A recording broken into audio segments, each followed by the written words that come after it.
is failing to stand with Gaza. So Ireland must stand with Palestinian children and civilians. We must stand up for humanity, because the response of the world would be very different if the headlines read that 14,000 babies in Ireland or Britain or any EU country would starve to death by the weekend.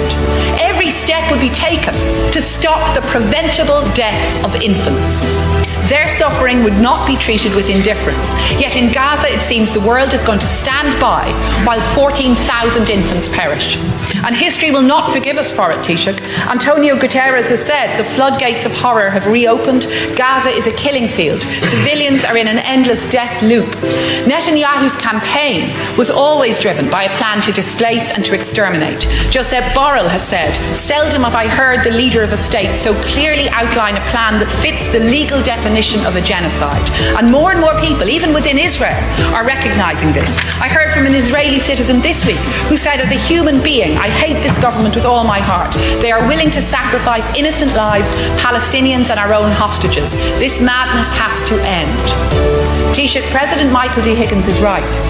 The UN Security Council has failed in carrying out its primary responsibility to maintain international peace. And at what cost of failure? More than 55,000 people, including 15,000 children, have been killed in Gaza since 7th October 2023. Nearly 300,000 more children on the brink of death and thousands injured. This is devastation, and the UN is failing in all of our names. So, Taoiseach, we must do more. Next week, we in Labour will bring a motion to the Dáil to mandate you to table an emergency resolution at the UN General Assembly to note the failure of the Security Council and to call for collective measures to secure a lasting ceasefire, a sustainable peace agreement and an international peacekeeping force for Gaza to allow humanitarian aid to flow and save lives.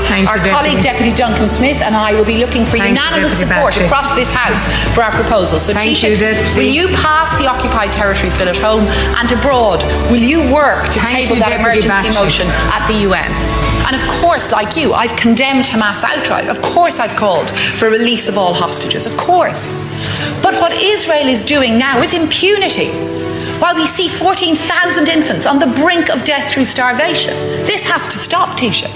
Ireland has to do more at international level and here at home to use every lever in our power to stop what Israel is doing. So Taoiseach, if you fear that the Occupied Territories Bill will be struck down, let's test that. Let's take that risk, because across the opposition there is support for the Occupied Territories Bill. We've all been pushing for it to be passed, and you told me yesterday there would be progress on it. If you fear that the General